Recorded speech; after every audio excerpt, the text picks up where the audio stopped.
Hey everybody, it's Galmadex, and welcome back to some more Magic Arena. Today's video is going to be a bit different than usual because I only have 1 hour to record today, so this will be the one time the quick draft in the title is going to be very accurate.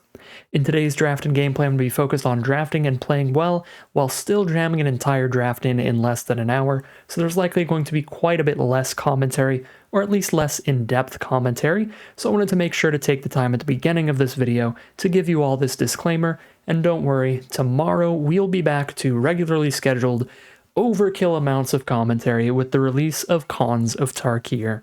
So without further ado, let's speed run this draft. We have a solid quality rare in this pack with just mediocre uncommons and commons competing with it, so we'll roll with the Scalding Viper.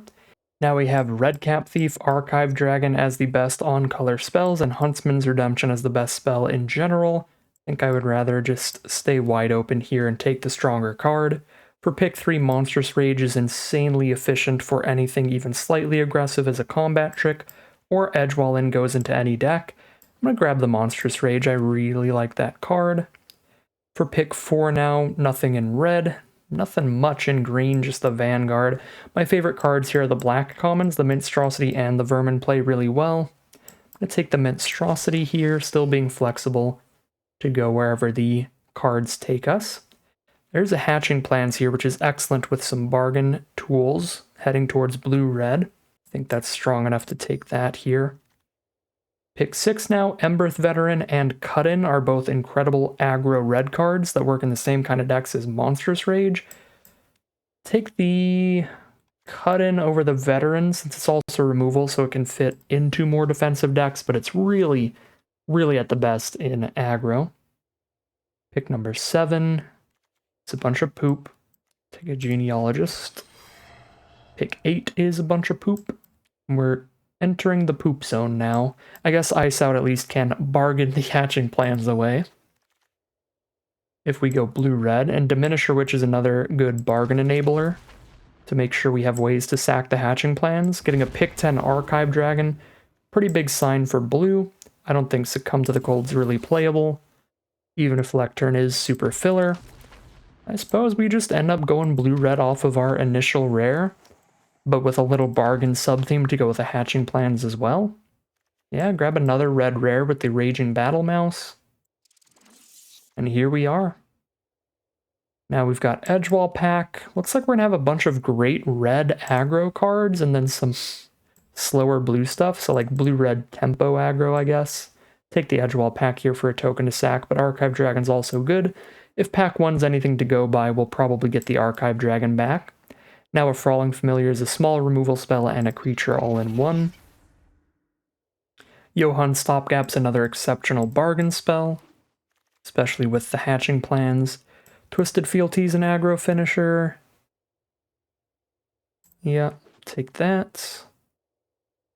Pick 6, great card draw with Into the Fey Court at the top of the curve, or we can take an Unruly Catapult to be super focused on spells here. Pick number 7 isn't much. There's an Ice Out that can bargain, though. Pick 8. I like Gatekeeper and Grindier slower blue decks, so I don't know how good it's going to be in here, but the fact that it's a bounce spell and a 6-drop finisher all off of one card is pretty great value off of the adventure. Actually, Quick Study is pretty good when we have multiple Ice Outs, because then we can hold up that counterspell, and if we don't cast it, we can draw some cards instead. And Alchemist is fine for this kind of deck, so happy to get a couple of these late. We've already got a 23 card deck, but the final pack can just improve it. Now there's a Decadent Dragon, which is solid in just red, but if we have some treasure tokens or some Prophetic Prisms, we could splash in the Adventure as well for really good value. Stone Splitter Bolt's an excellent removal spell, a good way to get some more ways to bargain away that Hatching Plans. Not a ton here. Actually doing really good at top end because of the double Gatekeeper. I don't think I want a dedicated 6-drop like Dragon, so I'll grab another Quick Study. Pick 4, scoop up a Flicka Coin. Really nice in this kind of archetype. Grab another Cut-In. Nothing much here. Try the Catapult or a Boundary Lands Ranger. grab the Ranger. I like having more 2-3 mana creatures to throw the hero roll from the cut-in onto.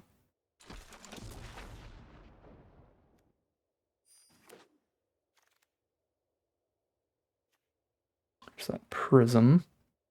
Although with double cut-in, we might be more of a Scarecrow Guide kind of splash sort of deck. So we can just keep playing creatures on curve, but also get our splash mana. I've already got 3 6-drops. I don't think I want more.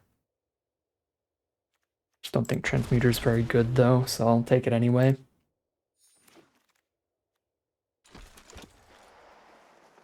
Alright. So, we've got well more than enough cards, so we get to cut all the mediocre stuff. Probably just a streamlined red aggro pile, and then a bunch of blue bargain and top end is how we want to build this. Well, I don't hate the alchemists. All those creatures I do hate. That's 16 creatures. Currently we have 1 stopgap, 2 ice outs, 3 diminisher witches, that's 6 bargain spells. 7 with the Stone Splitter Bolt. Yeah, so we keep all those in, which means I can't really cut any bargain cards. Or I'm making the Flick a Coin less consistent. Might not be aggressive enough for fealty with just 6-drop finisher creatures off the blue anyway.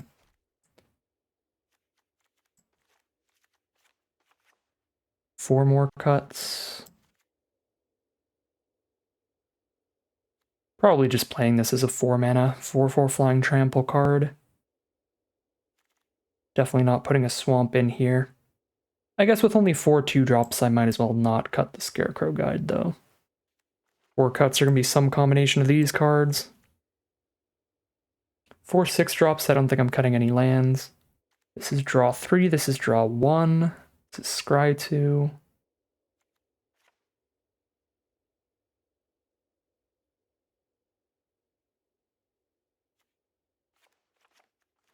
Do this. And the mana's 12-10 here. Yep. Call it a deck there. No spicy names today. I got places to go. I got things to do.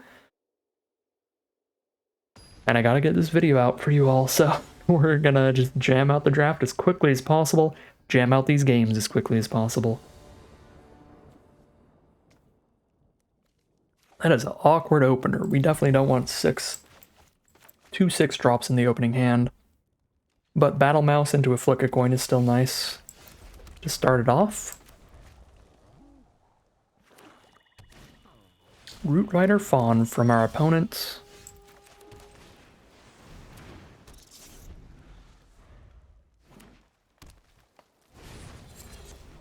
Now they get a food token off of the Scavenger and drop it down immediately. Trade Battle Mouse for Scavenger. This hand is not casting 2 spells in 1 turn anytime soon. To get the cost reduction off of this, it's also not celebrating. I guess once Decadent Dragon starts attacking, if it resolves and doesn't get killed by removal, then it will be creating a treasure every turn. So if I play just 1 permanent, then I'll have Celebration. But that'll be after I declare an attack, so it doesn't even trigger the Battle Mouse. Yeah, I think Battle Mouse is fine to just trade off into a 2 toughness card when we can. But we obviously can't do that on blocks because they can threaten to sack a food and make it a 4/4. So we only had that 1 opportunity to attack into it and really no opportunities to block it.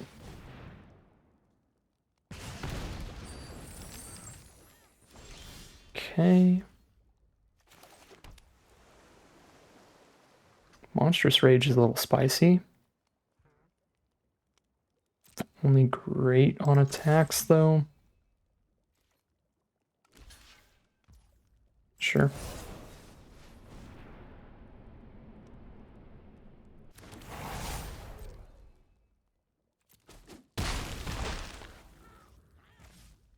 Do this, I play a land, attack, get a treasure, and then I can play an Archive Dragon next turn if they don't kill this.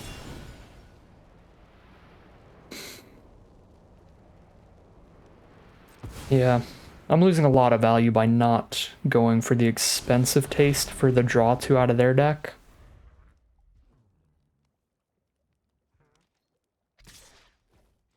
But I think it's worth the speed of just going Decadent Dragon into Archive Dragons if they don't have removal here immediately. Fortunately, I cannot celebrate pre-combat. Yep, this is fine. Got multiple 6-drops here, so we are not playing 2 spells in 1 turn still for that Battle Mouse.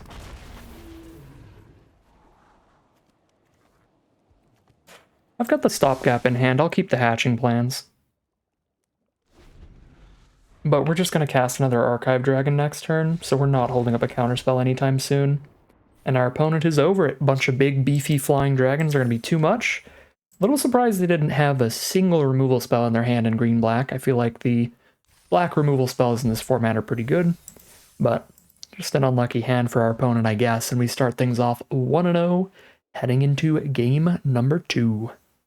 Here we are on the play for game 2, and we are rolling out with that Battle Mouse. We love to see it. Embereth Veteran, our opponent is also aggro, or at least quick. We can Gatekeeper back one of their permanents now pretty soon, so that's cool.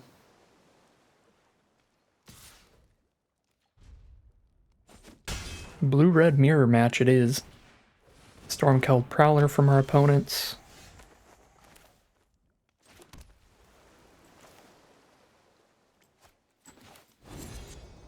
It's gonna be a little weird. I'm gonna bounce the 2-drop and rage up the Battle Mouse just for damage, because the monster roll is not going to be big enough to have our Battle Mouse win the fight against the Stormkeld Prowler. So we can't, like, attack in and combat trick with it profitably. And this gives us a permanent on board to bargain away to the Diminisher Witch, unless they just spend removal on the rat, which works. I'm trying to draw a red source pretty bad, and a 3-2 doesn't block or attack well against their 1-mana 2-1. Plus, drawing more cards gets us closer to the 6th mana for Gatekeeper, not just the red mana for Dragon. We're actually grinding out a slow one here, going for our big stuff against a smaller, quicker deck. Okay, that's a pretty good draw. I think we kill this because it can potentially get a lot bigger. Yeah, that can give them a young hero roll, but still. It's a Boundary Lands Ranger. They're blue-red, so they're the same colors as us. And we can play cards out of their deck, not just cast them. So if we hit islands and mountains out of their deck, we can use them. So cracking the treasure to use Expensive Taste can hit the land we need to cast Gatekeeper, or the second red source we need to naturally cast the dragon, so that we can use the treasure token for something else and not feel bad about not having it towards the dragon itself. So I feel like with them being blue-red, it's actually pretty solid to Expensive Taste here, unlike last game, where we just wanted to go quick. Alright, yeah, it's just an island and a mountain, but we are perfectly happy with an island and a mountain. Should be harder for them to kill the Gatekeeper, so I'm just going to slam that out and be mana efficient here. Since they're blue-red, they probably have bounce spells and burn spells, and bouncing Gatekeeper is not bad for us, and burning Gatekeeper is going to be real difficult with 5 toughness. The best common removal spell in red being Cut In, which is 4 damage for 4 mana, so that could kill and clear out the Decadent Dragon, but isn't going to do enough to the Gatekeeper. At least not by itself. Alright, so they do have to tap out for a Stone Splitter Bolts to kill the Gatekeeper.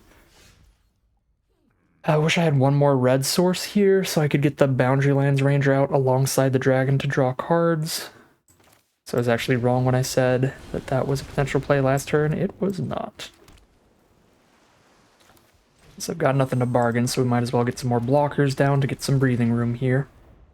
Although we could get a treasure token to bargain in the future. Turning a 2-1 into a 1-1 is not the craziest thing ever anyway. And that's all that Witch really does. Just turn something into a 1-1, but it keeps all its stats. So probably have a torch the tower or something here for 2 damage, or they have their own monstrous rage. Something like that. Flick a coin? Flick a coin plus another flick a coin, maybe? They wanted to double flick a coin the dragon? Basically, 2 1 damage spells. Now they've got a Frolicking Familiar and we're at 8, so we can't really afford to attack, although this should have reach, right? Somehow this thing doesn't have reach. Awesome. Taking 4 damage in the sky when we're at 8 life, but we're dealing 4 to them. I guess it really depends what we draw here. If we hit a spell, I think we can afford to attack with Decadent Dragon, depending on the spell. But if I find another land... yeah, if they have Burn that's going to kill Decadent Dragon on blocks, and it can shoot our face as well, then it just kills us, because Frolicking Familiar gets that prowess trigger. It's going to get +1/+1, so if they have 3 damage burn, that's creature or player, we're just dead. Come to the cold works as well. Alright. Flooded out like nobody's business. And we're moving on. Technically go to 1 on board, but my creatures stay tapped, so I have to find 3 removal spells out of 2 draws. Yeah. Miscounted that. I guess it was possible that we were still in that game if I hit like 2 adventure creatures, but that's our only chance. It's extremely unlikely, but should still have played it out. I just thought that it was literally lethal. Just trying to speed things up a tiny bit. But we would be at 1 if they had 0 other spells in hand, which would still give us that like 1% chance at drawing into the Frolicking Familiar and something else to stay in. As draw for turn and draw off of our 2/2 thing.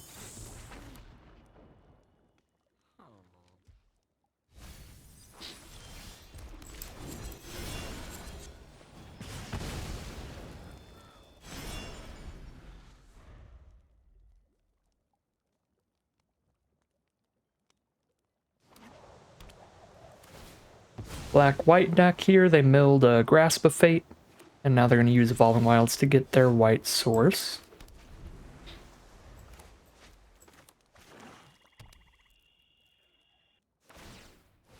Alright, just draw the card off the Dream Thief. Nice slow game to start it off. No early aggro anywhere.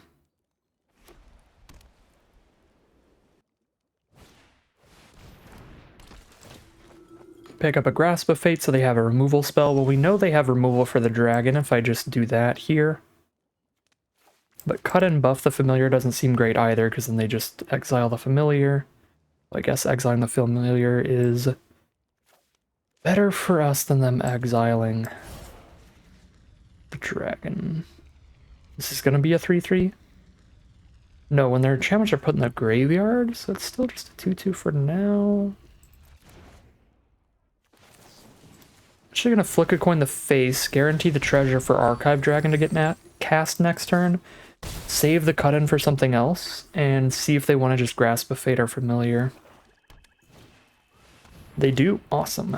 That means we just resolve the big 4/6 and hope they don't have removal left for that now.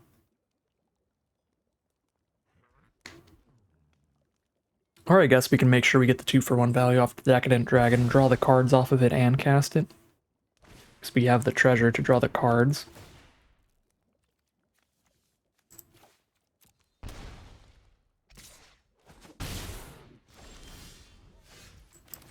Alright, if I'm going to draw another Archive Dragon, I'm just going to loop these dragons together. We're going to Archive Dragon into Archive Dragon by scrying into a land. Land is awkward. Maybe scry into a land. I can't really flood out, because I scry these non-lands there, and then I hit the land for the Archive Dragon, like, then I hit more lands on top, I scry those lands to the bottom.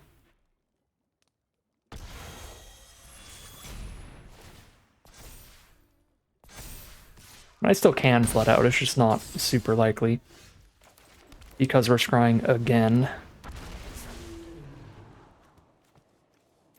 Alright, so yeah, now we dig out of those lands, now that we hit the 6th mana. They're at 15. They're dead in 2 hits from these dragons. We've got cut-ins to make sure that we're outracing them against whatever they're trying to play. Wow, just a million tap effects, alright. Well, we're going to cut in the Neva next turn, over playing a Decadent Dragon most likely, because that is now even bigger thanks to the Solitary Sanctuary. Knight of Doves is pretty irrelevant. I guess they can crack the Hopeless Nightmare to get a 1/1 to chump block with, but Balluna's Gatekeeper is a beautiful draw. Doesn't trigger at all with Neva, right? Or enchantment, yeah. So, Gatekeeper's gonna bounce the Knight of Doves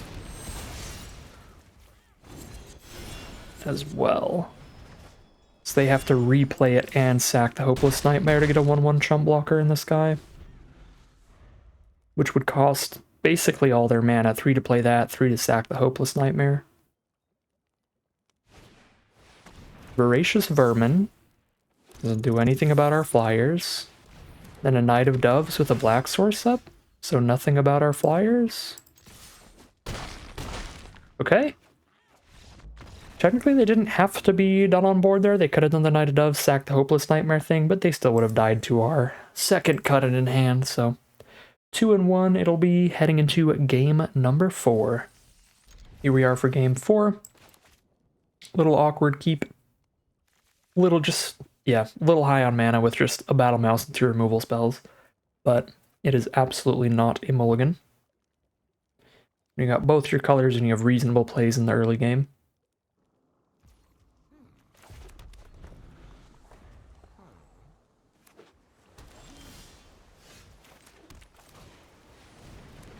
Drawing a 3-drop to curve into if we want. Playing against another blue deck. We're just gonna gatekeep the Battle Mouse.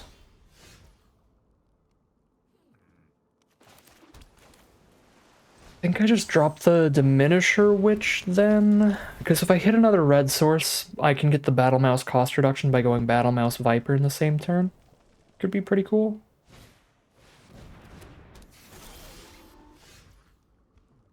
Although I guess with 4 mana I could already do both those, but I could also go like Battle Mouse plus Flick a Coin or something.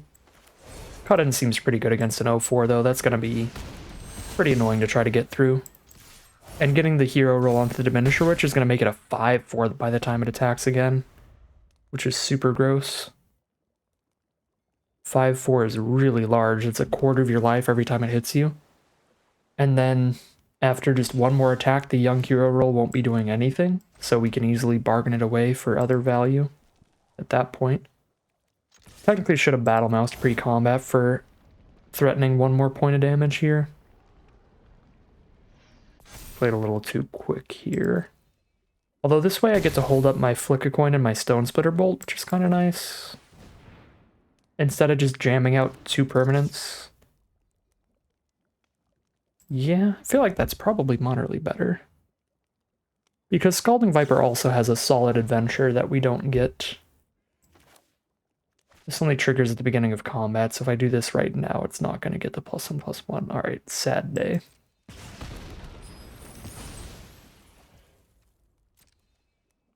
I was going to say, if I just jam out the Viper right now, I'm not going to get the adventure value off of it still. And we know they've got a 6/5 to play, so just bouncing a 6/5 should be awesome. Yeah, if they crack the treasure, play 6/5 here, we shoot their face, bounce the 6/5, go to town. But they're just going to hold up for counter spells and stuff, I guess. Cash in this Flick a Coin, they're not playing cheap creatures here.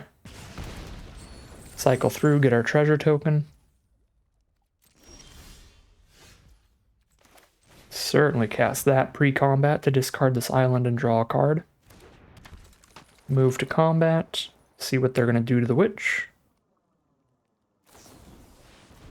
Stun them, okay. Fine with me. Discard and draw. Find an Archive Dragon, beautiful. There's definitely an argument for playing the Scalding Viper. There was an argument for having played it earlier. Playing it earlier would have been better if we do end up cashing it in. Because it keeps shooting our opponent when they cast small spells. But the big argument for not is that now we just get to bounce the Gatekeeper, use the treasure to, I guess not quite cast Archive Dragon. So we keep the treasure. But we slow them down, we bounce that Gatekeeper for a turn, and that's going to make them play a land and replay the Gatekeeper, and then we just bolt it and hit them for 9? 1 damage off? But yeah, if they go land, recast Gatekeeper, then we're doing great. I guess the issue with this is they can bounce the Diminisher Witch, but then they don't get to play it as a blocker. Ooh. So that would make things gross. Okay. And if they bounce Diminisher Witch, we can get the Cursed Roll to clear out the Gatekeeper. Okay.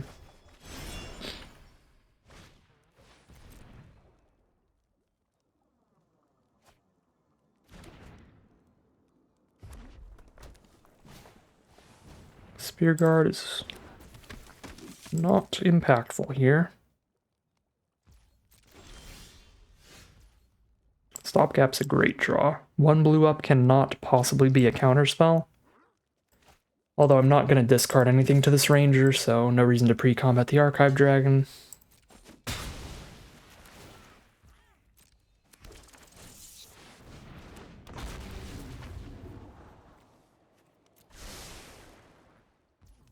Decadent Dragon with the treasure token for it if I don't save this treasure for bargaining. I can use Expensive Taste in a mirror match again, which is pretty awesome.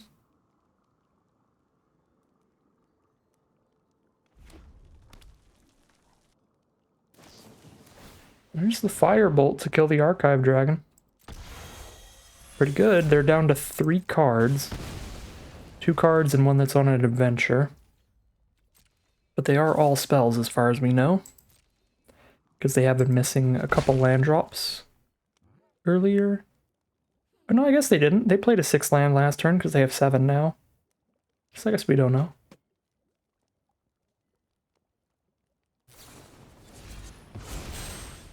Bargain the Rat to kill the Ranger. We like to see that.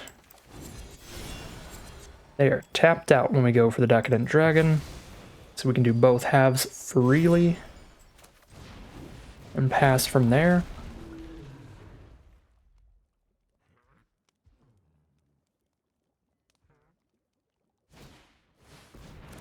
There's the Johan, which can be a huge card draw engine with adventures and instants on top. Adventures, instants, and sorceries.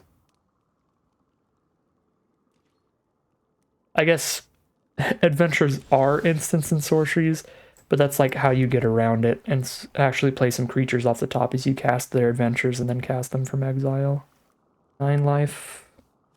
No extra damage here, and this thing doesn't have reach. So we can just go for bread and butter basics here. Okay, Succumb 1 creature feels pretty solid for me.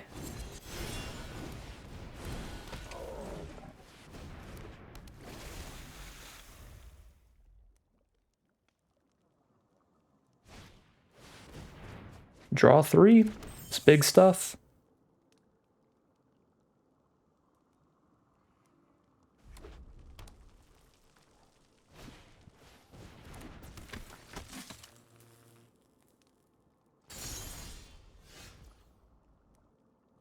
I think I'd rather go for immediate damage here by setting it on the ground than playing the Archive Dragon this turn. Archive Dragon sets up for really solid attacks next turn, but I want to cash in some damage here.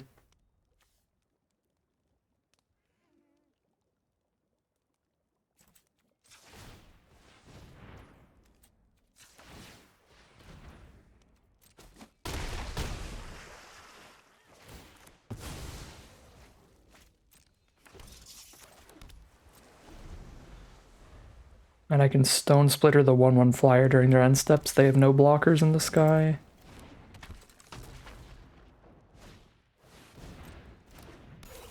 Doesn't have reach, does it? It does not.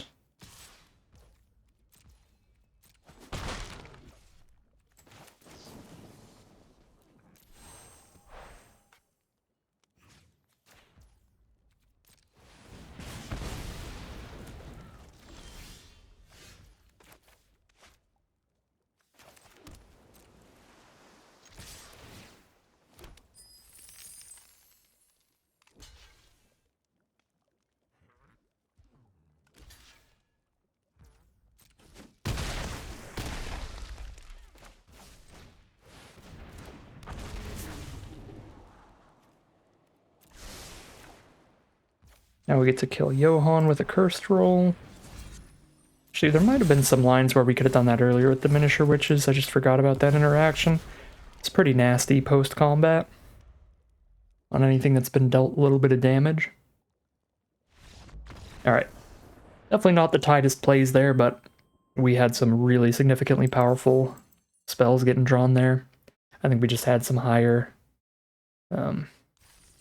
value spells in general in our deck, thankfully. Nice draft pod for us, and we are 3-1 heading into game number 5. Here we are for game 5. Aggro hand, let's go. And we're on the draw, so that's not super aggro. But the spells themselves certainly are. Battle Mouse into Scalding Viper is very fun. Cast both halves of the Viper for 3 mana, because that counts as casting 2 spells for the cost reduction. Our opponent starts with a Restless Fortress, so they're definitely on at least white and black. These can be used in some really multicolored green decks. Edgewall in on black does make it look a little more likely to just be black-white. Otherwise, it would have been a little more likely to expect an Edgewall in on a third color. If they're just splashing the white or the black. Cursed Courtier. Good lord. Our Frolicking Familiar with the Battle Mouse is pretty gross here. So we can kill it and cast the Familiar in the same turn, because that's casting 2 spells. Disgusting.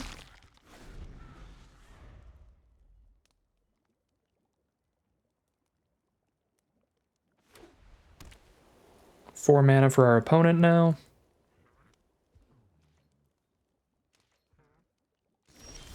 And they hold up instant speed removal. So we pre-combat 2 permanents for Celebration, I think, since we don't have double blue for Ice Out. Unless I played the Scarecrow Guide and just held up Ice Out, I guess. But then I'd have to bargain away the Scarecrow Guide to cast the Ice Out this turn.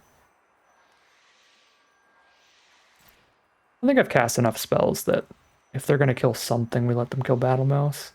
The one issue with buffing the Battle Mouse here is it plays poorly against -1/-1 removal. Like if they have a Rat Out. But if they had a Rat Out, that only costs 1 black mana, so they would have cast it already unless they top-decked into it. Light Blades it is.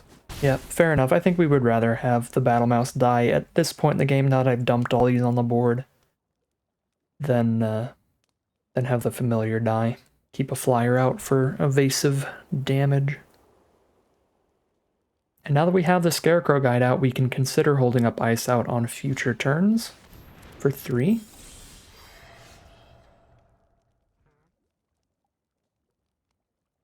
Not this turn, though. We just want to bounce that, so we'll bounce that in a way that also impacts the board, right? Yep.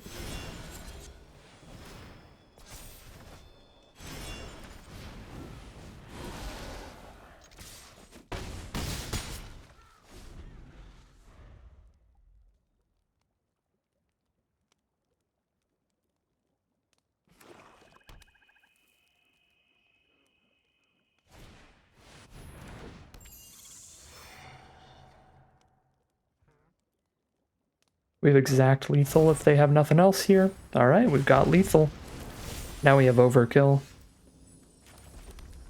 Time to annoy the heck out of our opponent.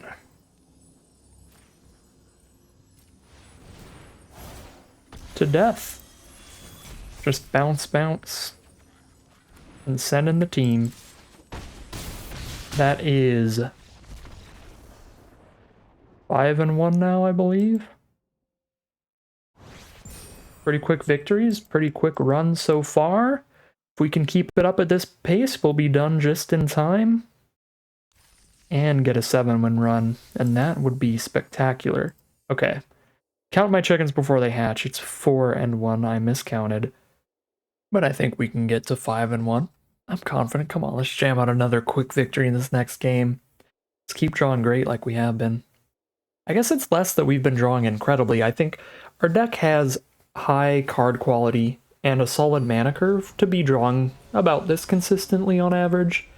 But our opponents, it's more that our opponents have been drawing really poorly. Like last round's opponent just didn't really cast anything till turn 4 or 5. I don't think I keep this. We have no proactive play till 3 mana, and then we're sitting on cut-ins. I don't know, I guess we're on the draw. We are on the draw to get to that 4 mana, maybe. Gatekeeper helps, giving us another 2-drop, potentially. Well, a first 2-drop. Draw, discard. Just slow them down. Our hand is slow enough that we just want to fizzle their first turn or two here. Just bounce spell, 3-2 bounce spell is probably our play pattern. And next turn, even if I miss the land, we'll probably cast Monstrous Rage just for some damage and then bargain away the monster roll post-combat. If they don't kill our Diminisher Witch. If they do kill our Diminisher Witch, we could have some problems if we don't hit the land next turn. But if we hit the land next turn, we're good no matter what. Alright, let's see. We've got the Scarecrow Guide. Really wanted them to just cast something here. Them just holding up all their mana makes just going for a Monstrous Rage horrible. Because if they have, like, a -3/-3 instant in their hand, Candy Grapple or something, they 2-for-1 us real bad. Now it's a 1-for-1. Trade Monstrous Rage for Rat Out, and they have to trade probably a better removal spell for the Scarecrow Guide at this point if they want. Or a counter spell, that works too.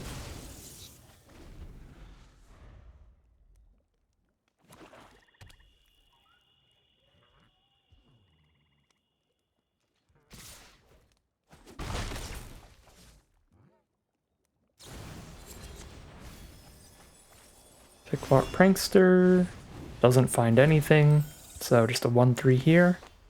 There's the land, beautiful, just on time.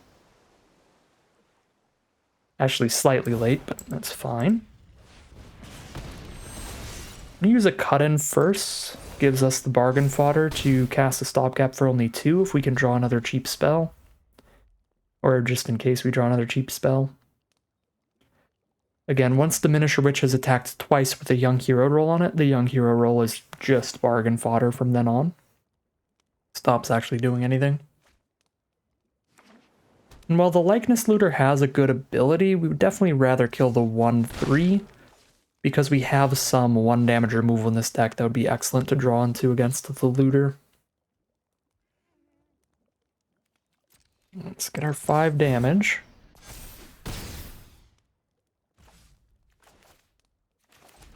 We can't have 2 Young Hero rolls sitting around.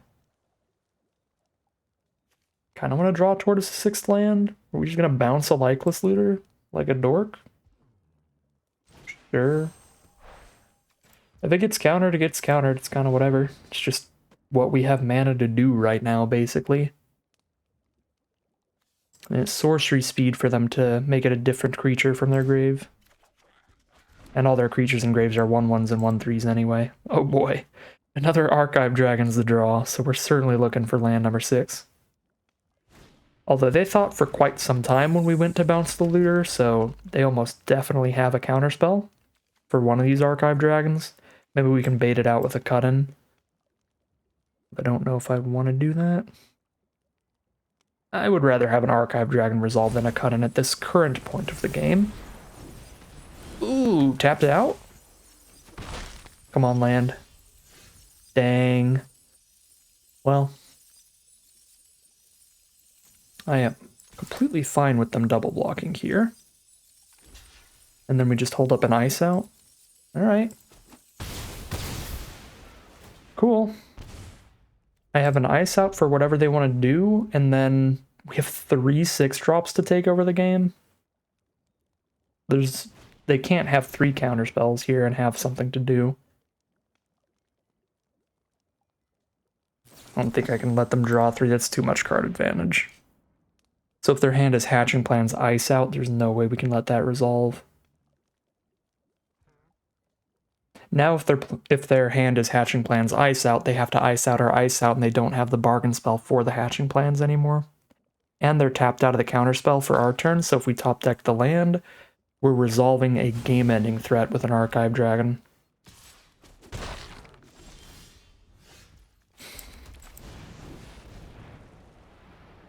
So they did not choose to counter our counter, so they will have the counter for the Gatekeeper. And it is the Hatching Plans Ice Out, so I'm really happy that we countered their Hatching Plans.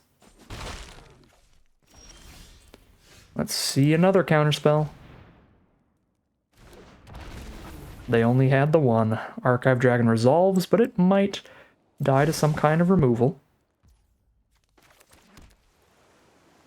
Battle Mouse is cute here because we can play the Battle Mouse and the Archive Dragon in the same turn, because of Battle Mouse making the Archive Dragon only cost 5. And then that'll also trigger Celebration to hit for 5 with the first Archive Dragon. So that's super cute.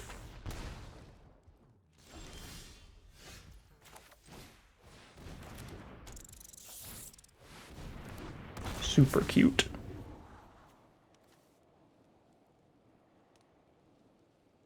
Actually keep an Ice Out. We'll cut in one of their creatures and hold up the Ice Out next turn.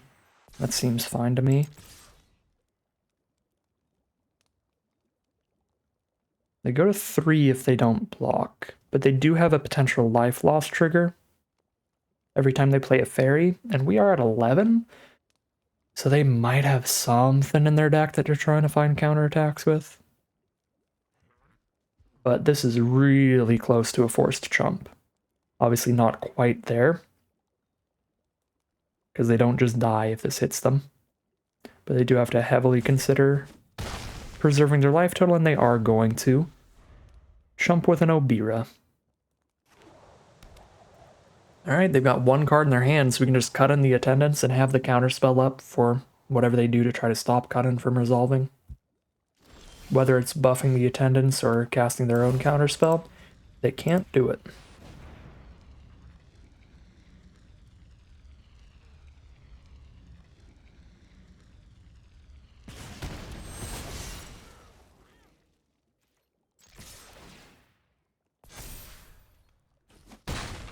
Alright, and they just ran out of gas there. We are now actually 5-1, heading into round number 7.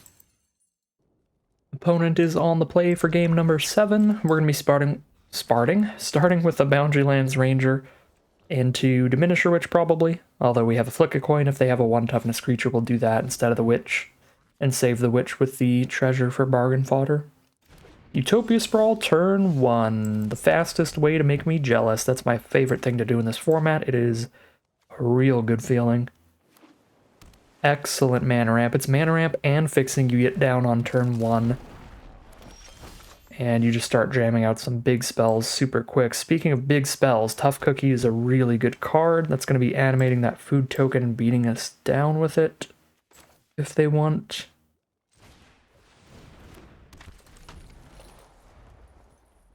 Probably end up cutting in on the Tough Cookie. Which means we won't have it for other stuff. Our opponent is green, white, and blue here. Oh my god, that is bad. Welcome to Sweet Tooth to go with the Tough Cookie. So they're going to have 2 food tokens and a Tough Cookie on the board by the time this resolves. That would be 2, 3, 4 plus and plus 1 counters, because it's 1 plus the number of food and they have 3 food.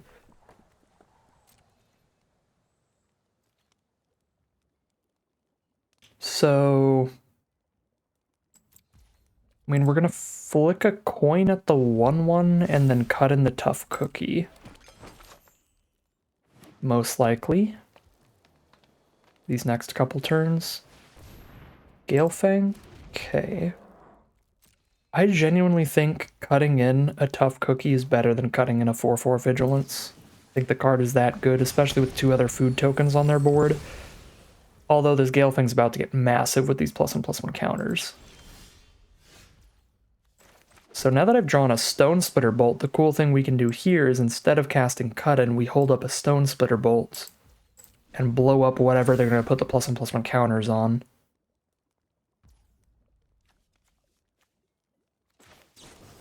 Unless they have a trick. If they have a trick, that'll do it.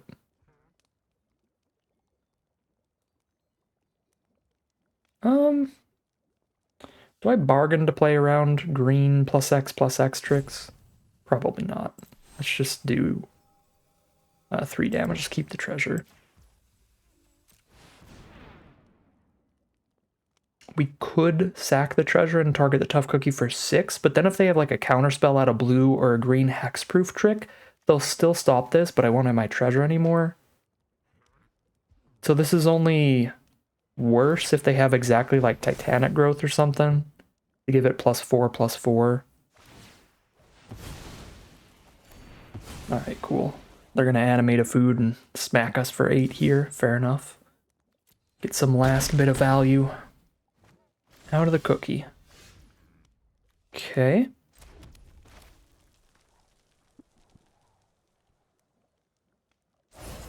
Perfectly happy to cut on in now. I guess the young hero roll would have been slightly better on the Scarecrow guide, and since I am flooding a bit, we're gonna crack the treasure for the Scarecrow guide. But we wouldn't get immediate extra damage out of the hero roll if I put it on my summoning sick creature.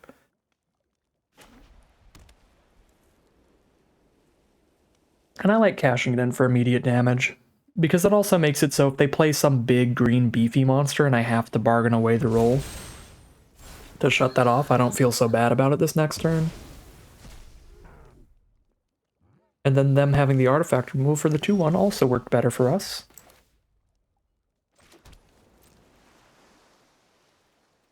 Because now I still have my enchantment, but I wouldn't have otherwise. You light blades. Well, that's pretty gross. They have 1 card left. Gotta draw less lands, basically our only out. Draw more spells than our opponent at this point.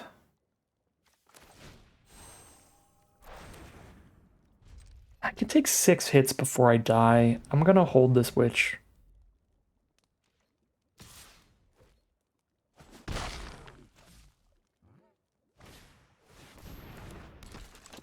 Because this witch, if we have bargain fodder, can potentially deal with,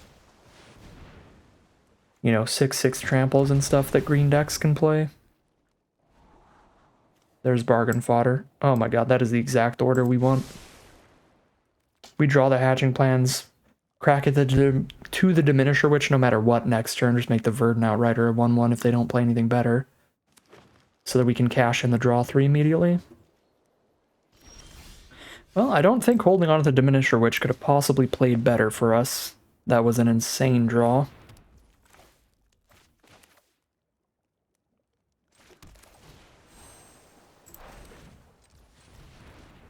I guess we could draw into an ice out. We'll hold up double blue.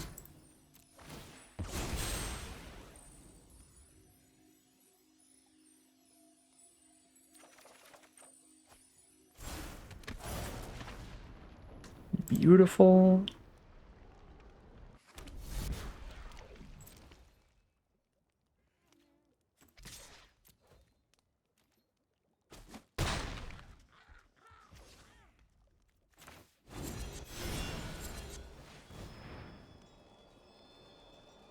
They want to crack their food to get rid of my cursed roll, that's cool with me. Just want to cash in the Gatekeeper so they don't get any crackbacks on board, because 10 life is a little spookily low. I don't want to take another 2 because I don't want to trade Diminisher Witch into their 2/2.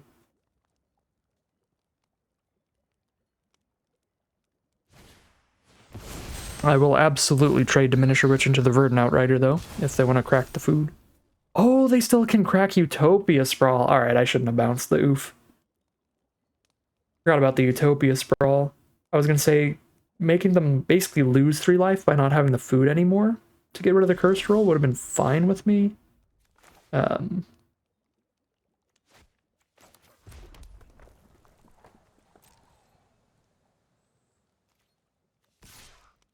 But using Utopia Sprawl costs them basically nothing here at this point, so that's less fine.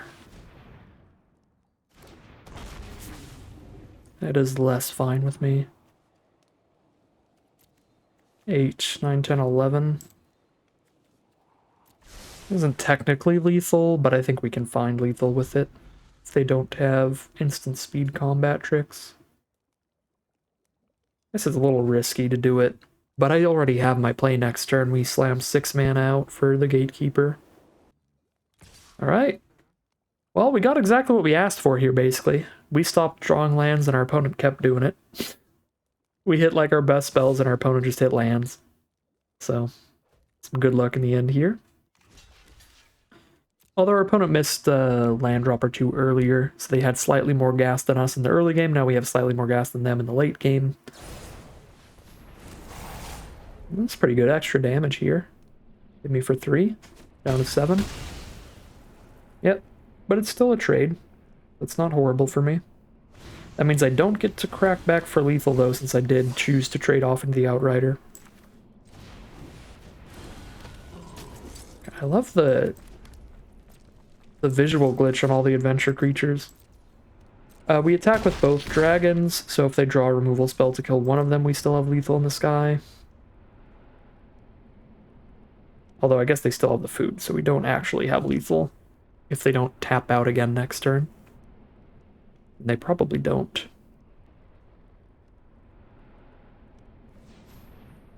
So, well, I guess if they have removal, they do, right? Because they have to removal spell one of these dragons and have the food up for us to not have lethal on board, since we attacked with both of them. That should be pretty hard for them to do, with them both having Ward 2. Alright, more food does help them.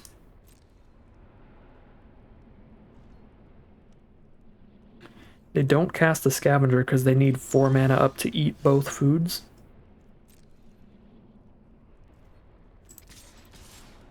And try to do this in Monstrous Rage. And if it somehow pans out into not killing them, then we can Diminisher Witch post-combat, maybe even with a bargain, if the Archive Dragon doesn't die. Alright, it does just kill them. Solid luck, just great beef at the end there. 3 of our 4 6-drops. Both the Archive Dragons and a Gatekeeper. We'll take it. We are now 6-1, heading into what could be the final boss. Getting a nice 7-win run in less than an hour, that would be incredible. They said I couldn't do it. They said I couldn't play decently quick. And maybe today we will get a 7-win run in under an hour. That'd be pretty sweet. Alright, 6-1 is where the arena matchmaking has gotten a little angry at us, and we are against a mythic opponent now.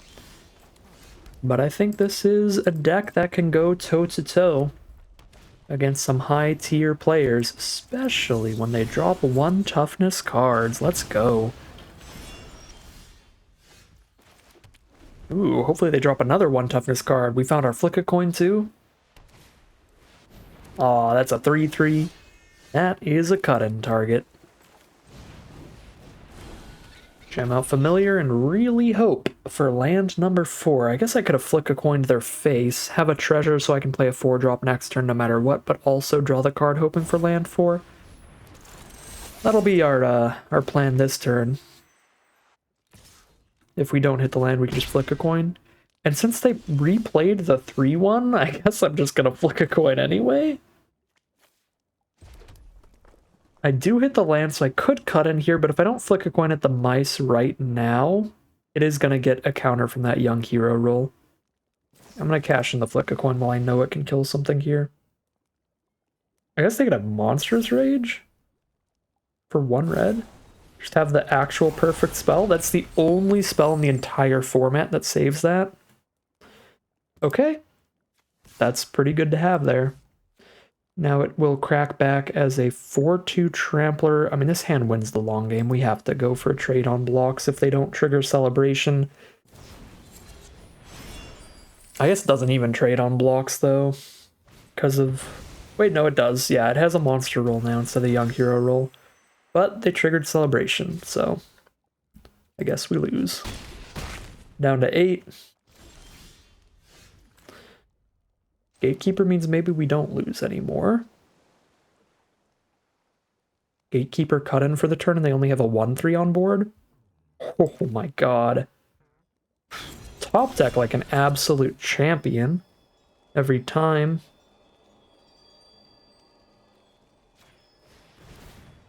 Every time.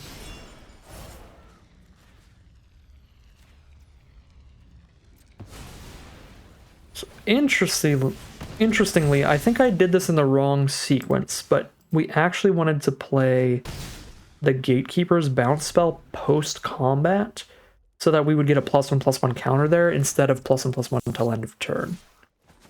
But yeah, we could have sequenced that better.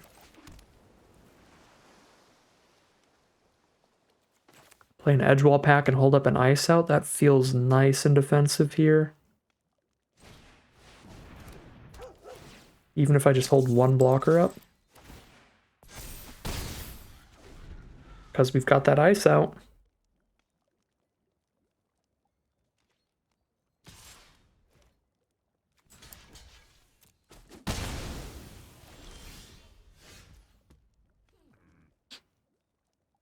One mana away from being able to hold up Ice Out and play one of these big dorks. I'm just gonna keep holding up Ice Out like my life depends on it. That feels like a decent game plan. When these two are already enough to just kill them over time. Especially with a young hero roll on the rat as well.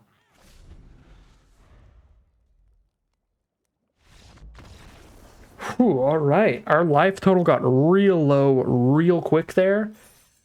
Things got super, super sketchy when they had that monstrous rage in response to our removal. And that made our turn really, really bad for us and them have a huge crackback. That next turn that got us down really low. And then we just needed to be able to impact the board a lot for cheap. And we couldn't do much in the hand. We could just do a cut-in and that was it to impact the board. But the perfect draw of being able to impact the board for 2 mana and 4 mana so we could crack the treasure and cast both an entry denied and a cut-in to deal with 2 of their creatures while we were down to like 8 or whatever was just incredible. We needed that 2 mana bounce so much there.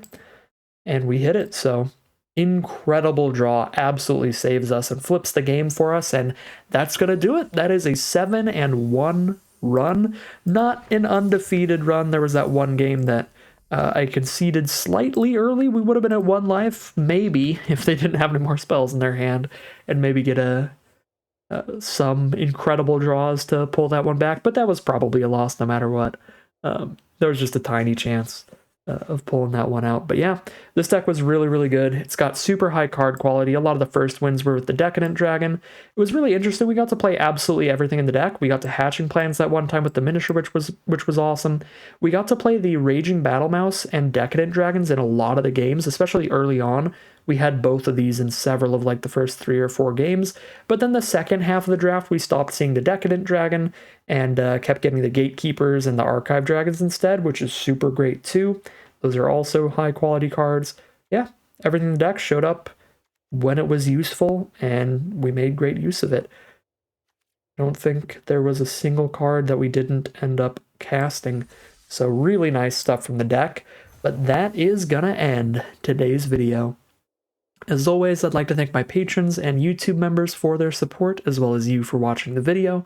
If you enjoyed this video and you're interested in seeing some more like it, you can always like, comment, and subscribe to tell the YouTube algorithm to send you some more in your recommended feed. If you'd like to catch me live, you can check out the Twitch channel in the link in the description below, and if you'd like to support the channel directly, you can check out the Patreon link in the description below.